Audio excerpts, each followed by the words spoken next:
Hello everyone, कैसे हैं आप सभी लोग। मैं उम्मीद करती हूँ आप सभी बहुत अच्छे होंगे और आपकी उत्तराखंड एलटी की तैयारी भी बहुत अच्छी चल रही होगी। दोस्तों, जैसा कि आप जानते हैं, हम इस चैनल पर उत्तराखंड एलटी एसएसटी के लिए प्रिपरेशन करवा रहे हैं। इसी क्रम में हमारे 10 हिस्ट्री के वीडियोस आ चुके हैं दोस्तों, प्ले लिस्ट पे हैं, आपको मिल जाएंगे। आप जरूर जाकर इन वीडियोज को देखें। 10 वीडियो इकोनॉमिक्स के भी आ चुके हैं, ये भी प्ले लिस्ट पे आपको मिल जाएंगे दोस्तों। और अभी हमारी ज्योग्राफी की टेस्ट सीरीज चली हुई है, जिसके अंदर 5 वीडियोज आ चुके हैं। यदि नहीं देखे हैं तो आप इनको भी जाकर के प्ले लिस्ट में देख सकते हैं। आज हमारा ये छठा वीडियो है, इसके अंदर भी हम वर्ल्ड ज्योग्राफी के 20 महत्वपूर्ण प्रश्न डिस्कस करने वाले हैं। तो दोस्तों, यदि वीडियो पसंद आती है तो जरूर वीडियो को लाइक करें, चैनल पे नए तो सब्सक्राइब करें और अपने दोस्तों को भी शेयर करें ताकि उनको भी इन वीडियोस का फायदा मिल सके। तो चलिए स्टार्ट करते हैं। देखिए, पहला क्वेश्चन है हमारा, उत्तरी अमेरिका में न्यू फाउंडलैंड के पास का समुद्री भाग प्राय कोहरे से घिरा रहता है, इसका कारण है। 4 ऑप्शन आपके सामने है। इसके निकट से गल्फ स्ट्रीम नामक गर्म समुद्री धारा बहती है। इसके निकट से लेब्राडोर नामक ठंडी समुद्री धारा बहती है। इसके निकट गल्फ स्ट्रीम नामक गर्म और लेब्राडोर नामक ठंडी धारा का मेल होता है।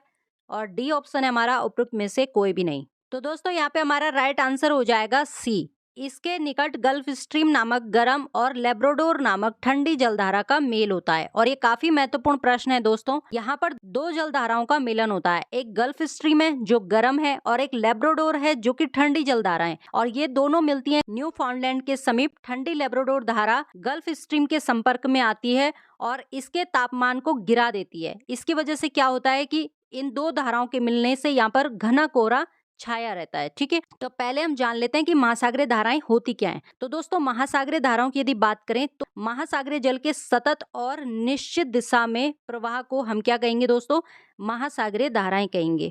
जब महासागरीय जल किन्हीं कारणों से प्रभावित होकर विशेष दिशा और विशेष मार्ग पर आगे बढ़ने लगे तो उसे हम क्या कहेंगे, उसे हम धारा या करंट कहेंगे। ठीक है, तापमान के अकॉर्डिंग यदि हम बात करें तो यहाँ पर 2 धाराएं होती हैं। एक होती हैं दोस्तों गर्म धाराएं और एक होती हैं ठंडी जल धाराएं। तो आपको ध्यान रखना है, 2 धाराएं हैं जिनसे रिलेटेड आज के 20 महत्वपूर्ण प्रश्न रहने वाले हैं। तो अब हम यहाँ पे समझते हैं कि गर्म धाराएं क्या होती हैं। तो दोस्तों, गर्म धाराएं गर्म जल लेकर चलने वाली धाराएं हैं, जो गर्म जल लेकर के चलती हैं। देखिए, ये हमारी अर्थ है, ये है हमारी भूमध्य रेखा जिसे हम 0 डिग्री की रेखा बोलते हैं। गर्म जल लेकर चलने वाली धाराओं को क्या कहते हैं दोस्तों, गर्म जल धाराएं कहती हैं। ये जिस क्षेत्र पर जाएंगी वहां का तापमान बढ़ा देती हैं। ठीक है, अब विषुवत रेखा से ध्रुवों की ओर चलने वाली जो धाराएं होती हैं, जो विषुवत रेखा से ध्रुवों की ओर चलती हैं, उन्हें गर्म जल धाराएं कहते हैं। ठीक है, अब बात करेंगे हम ठंडी जल धाराओं की कि ठंडी जल धाराएं क्या होती हैं दोस्तों। तो ठंडा जल लेकर चलने वाली जो धाराएं हैं वो ठंडी जल धाराएं कहलाएंगी। ठीक है, ये हमारी अर्थ है और ये है 0 डिग्री की विषुवत रेखा। ठीक है, अब देखिए यहाँ पे ध्यान दीजिए, ठंडा जल लेकर चलने वाली जो धाराएं हैं वो ठंडी जल धाराएं कहलाती हैं। ये जिस क्षेत्र पर जाती हैं वहां का तापमान गिरा देती हैं। अब ध्रुवीय प्रदेशों से, ये देखिए ये हमारे पोल्स हैं, ध्रुवीय प्रदेशों से विषुवत रेखा की तरफ, ध्रुवीय प्रदेशों से विषुवत रेखा की तरफ चलने वाली जो धाराएं होती हैं वो क्या होती हैं, ठंडी जल धाराएं होती हैं। ठीक है, तो आई होप आपको ये क्लियर हो गया होगा। अगला प्रश्न देखते हैं। महासागर की जल धाराओं का एक असर ये होता है कि वे जल को साफ करती हैं, जल को समान रूप से बांटती हैं, जल को स्थिर रखती हैं या मछलियों को बहाकर ले जाती हैं। तो यहाँ पे हमारा राइट आंसर हो जाएगा ए, जल को साफ रखती हैं। महासागर की जो जलधाराएं हैं उनका एक असर ये भी है कि ये जब चलती हैं एक विशेष मार्ग पर, एक विशेष दिशा में चलती हैं, तो ये क्या करती हैं, ये नदियों की तरह चलती हैं। जैसे हमारी नदियां बहती हैं वैसे ही समुद्र में ये धाराएं बहती हैं। तो जब ये निश्चित दिशा और निश्चित मार्ग पे बहती हैं तो क्या करती हैं, जल को साफ भी करती हैं। अगला प्रश्न है हमारा, निम्न में से कौन सी 3 गर्म समुद्री धाराएं हैं। ऑप्शन आपके सामने है, Gulf Stream, Kurile, Kuroshio, Kuroshio Kurile California, Kuroshio Gulf Stream Canary, Gulf Stream Mozambique या फिर ब्राजील। तो दोस्तों, इसका राइट आंसर हो जाएगा डी, गल्फ स्ट्रीम, मोजाम्बिक और ब्राजील। अब बात करते हैं यहाँ पे गल्फ स्ट्रीम की। जो गल्फ स्ट्रीम है ये अटलांटिक महासागर की गर्म जलधारा है और जो ब्राजील की जलधारा है ये भी गर्म जलधारा है और ये भी अटलांटिक महासागर की जलधारा है। लेकिन जो मोजाम्बिक है, मोजाम्बिक, ये हिंद महासागर की गर्म जलधारा है। आपको ध्यान रखना है, ये हिंद महासागर की है मोजाम्बिक। और गल्फ स्ट्रीम और ब्राजील ये दोनों अटलांटिक महासागर की गर्म जलधाराएं हैं। ठीक है, अगला प्रश्न है हमारा, निम्नलिखित में कौन सी जलधारा अटलांटिक महासागर से संबंधित नहीं है। देखिए ऑप्शन है हमारे, रेनल धारा, इरमिंजे धारा, केनारी की धारा या फिर कैलिफोर्निया की धारा? तो यहाँ पे हमारा राइट आंसर हो जाएगा डी, कैलिफोर्निया। ठीक है, रेनल धारा, केनारी धारा और इरमिंजर धारा, ये तीनों की तीनों अटलांटिक महासागर की धाराएं हैं, लेकिन जो कैलिफोर्निया धारा है ये ठंडी जल धारा है और ये किसकी है? प्रशांत महासागर की है। किसकी? प्रशांत महासागर की ठंडी जल धारा है कैलिफोर्निया धारा। चलिए अगला प्रश्न देखते हैं। निम्नलिखित में से किस महासागरीय जल धारा का संबंध अल नीनो से है?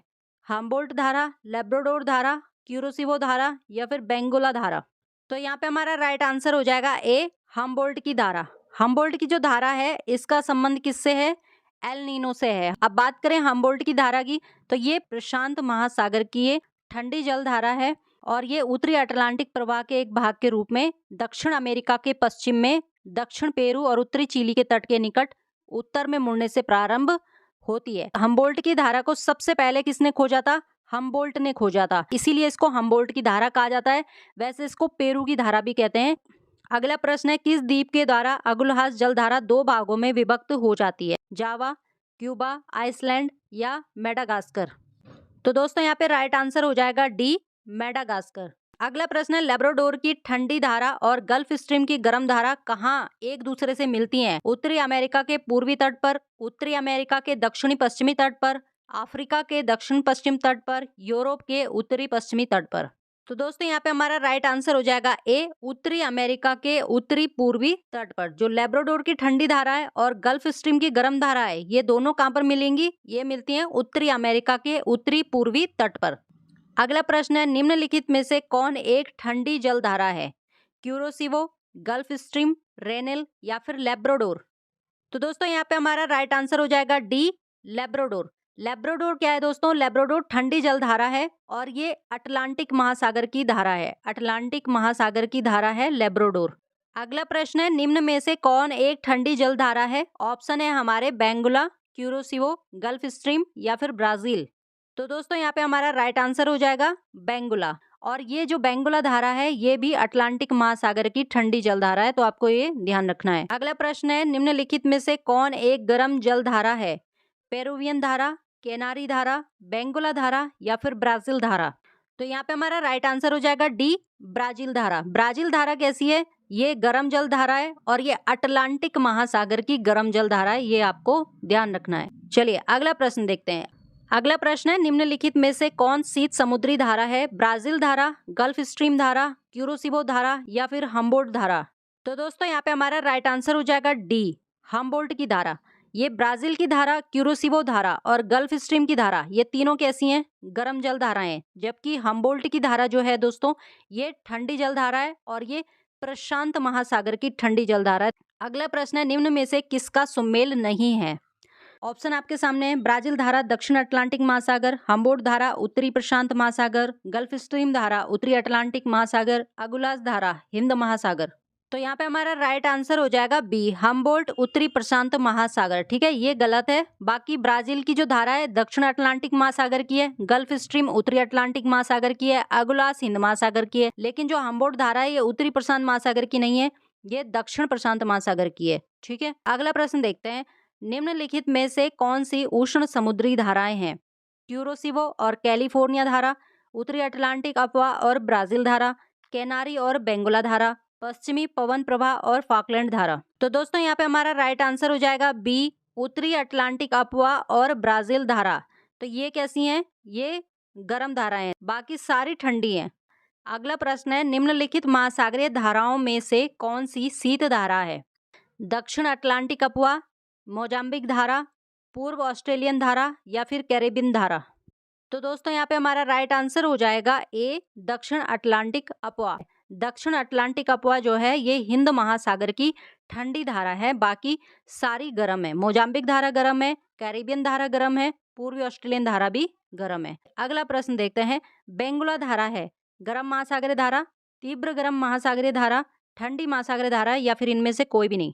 तो दोस्तों यहाँ पे हमारा राइट आंसर हो जाएगा सी, ठंडी जल धारा है और ये अटलांटिक महासागर की ठंडी धारा है। तो आपको ध्यान भी रखना है कि ये ठंडी तो है लेकिन किस महासागर की है? अटलांटिक महासागर की। और बहुत ज्यादा एग्जाम में ये बेंगुला धारा पूछी जाती है। अगला प्रश्न है, निम्न में से कौन सी उष्ण महासागरीय धारा है? गल्फ धारा, क्यूराइल धारा, केनारी धारा या फिर लेब्राडोर धारा? तो यहाँ पे हमारा राइट आंसर हो जाएगा ए, गल्फ धारा। ये आपके अटलांटिक महासागर की गर्म जलधारा है। ठीक है, अटलांटिक महासागर की गर्म जलधारा है गल्फ स्ट्रीम जलधारा। अगला प्रश्न है, विश्व की सबसे तेज बहने वाली महासागरीय जलधारा कौन सी है? गल्फ स्ट्रीम जलधारा, लेब्राडोर जलधारा, बेंगुला जलधारा या फिर क्यूराइल जलधारा। तो दोस्तों यहाँ पे हमारा राइट आंसर हो जाएगा ए, गल्फ स्ट्रीम धारा। विश्व की सबसे तेज बहने वाली जो महासागरीय धारा है वो है आपकी गल्फ स्ट्रीम धारा। ये धारा विश्व की सबसे अधिक प्रभावशाली धारा भी है और सबसे तेज चलने वाली और सबसे शक्तिशाली धारा है। अगला प्रश्न है, निम्नलिखित में से कौन सी महासागरीय जलधारा यूरोप का गर्म कंबल के नाम से लोकप्रिय है? बेंगुला जलधारा, केनारी जलधारा, गल्फ स्ट्रीम जलधारा या फिर नॉर्वे की जलधारा। तो यहाँ पे हमारा राइट आंसर हो जाएगा सी, गल्फ स्ट्रीम। गल्फ स्ट्रीम की धारा को ही यूरोप का गर्म कंबल के नाम से भी जाना जाता है। अगला प्रश्न है, निम्नलिखित में से किस जलधारा को क्रिसमस के बच्चे की धारा कहते हैं? पेरू जलधारा, कैलिफोर्निया जलधारा, एल नीनो जलधारा या फिर गल्फ स्ट्रीम जलधारा। तो यहाँ पे हमारा राइट आंसर हो जाएगा सी, एल नीनो जलधारा। एल नीनो जलधारा को क्रिसमस के बच्चे की धारा भी कहा जाता है। ठीक है, अगला प्रश्न है हमारा, वे कौन सी सबसे बड़ी धारा है जिसे उसके काले पानी के कारण काली धारा भी कहा जाता है? ऑप्शन है हमारे क्यूरोसियो धारा, अंटार्कटिक धारा, गल्फ स्ट्रीम धारा या फिर कैलिफोर्निया धारा। तो दोस्तों यहाँ पे हमारा राइट आंसर हो जाएगा क्यूरोसिवो धारा।